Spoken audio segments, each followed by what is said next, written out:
Vous allez adorer ce personnage aux différentes facettes. Laissez-moi vous raconter l'histoire de Foutanga Babani Sissoko, le playboy malien qui réussit à extorquer 250 millions de dollars d'une banque grâce à la magie noire. C'est par un matin brûlant d'août 1995, alors que le soleil tape durement à la façade vitrée du gratte-ciel de la Banque islamique de Dubaï, que se présente à l'accueil un homme noir très élégant.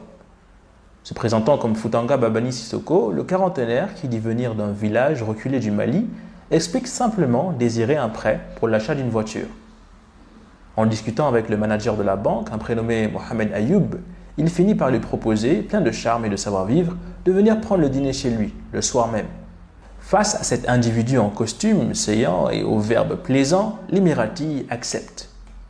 C'est ce soir-là, au début d'un délicieux repas, que Sissoko confie à son nouvel ami maîtriser la magie noire. D'abord dubitatif, le banquier Ayoub se laisse convaincre lorsque le mystérieux gentleman s'engage à prouver ses pouvoirs en dédoublant une somme d'argent. Argent que l'Émirati, qui aimerait bien voir ça, apporte le lendemain en cash. Mais alors que le banquier s'apprête à rentrer dans l'appartement de Sissoko, il voit son hôte jaillir par la porte, criant qu'un esprit, un djinn, vient de l'attaquer.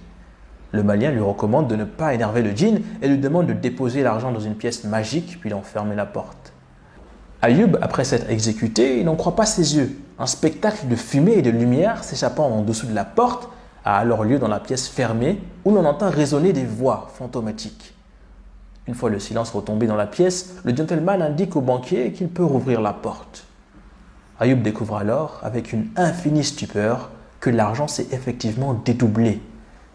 Pour l'Émirati, il n'y a aucun doute, Foutanga Babani Sissoko maîtrise la magie noire. C'est alors le début, pour ce manager respectable, d'une colossale supercherie dont les proportions vont dépasser toutes les attentes. Entre 1995 et 1998, c'est 183 transferts d'argent que va effectuer Ayoub des comptes de la Banque islamique de Dubaï vers différents comptes bancaires appartenant à Sissoko. Ces derniers sont répartis dans différents pays à travers le monde. Les sommes prennent des valeurs de plus en plus folles, atteignant des dizaines de millions pour un total de 250 millions de dollars. Ayoub, jusqu'ici complètement sous l'influence du Playboy, commence à transpirer sous le soleil ardent des Émirats arabes unis. En 1998, la rumeur que la Banque islamique rencontre des problèmes de liquidité se répand parmi la population et des foules entières se rassemblent à l'extérieur du bâtiment, demandant à retirer immédiatement leur argent de peur que tout soit perdu. La banque, incapable de combler l'argent disparu, abandonné par les assurances et sous la pression de ses clients, est obligée de demander l'aide du gouvernement pour ne pas déclarer faillite. Mais pendant ce temps-là, où est donc Foutanga Babani Sissoko, cet homme qui ne répond plus aux appels répétés d'un Mohamed Ayoub de plus en plus nerveux? Oh, le playboy sorcier est déjà loin, bien loin de Dubaï, de l'autre côté de la planète. Depuis 1995, une fois conquise la confiance d'Ayoub, Sissoko n'avait pas perdu de temps et s'était envolé pour New York. Sur place, usant de son charme irrésistible, il lui avait suffi d'entrer dans un Citibank et d'envoûter en une après-midi une conseillère de la banque pour l'épouser en quelques semaines. Grâce à son aide, il parvient à introduire aux États-Unis plus de 100 millions des dollars extorqués à Ayoub, ce qui lui assure une vie de prince. Bien que vivant dans le luxe, achetant plusieurs voitures par semaine et entretenant de nombreuses femmes de nationalités différentes, Sissoko était surtout extrêmement généreux. Il s'illustrera par des bonnes œuvres à travers le pays, arrosant avec bonhomie proches et inconnus de cet argent venu d'ailleurs. Finançant les voyages scolaires d'étudiants défavorisés, il faisait également sensation en allant régulièrement distribuer de fortes sommes d'argent à des sans-abri américains.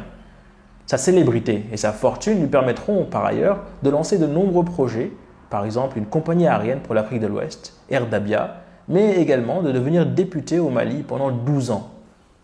Le malheureux Mohamed Ayoub, quant à lui, a été condamné à 3 ans de prison pour fraude par la justice des Émirats arabes unis.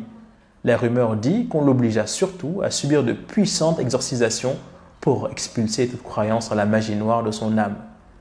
Irrésistible playboy, donc grand sorcier, maîtrisant la magie noire ou homme d'affaires généreux, le grand Foutanga Babani Sissoko, décédé dimanche 28 mars, était probablement un peu détroit.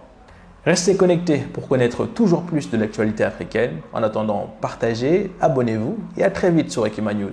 On est ensemble.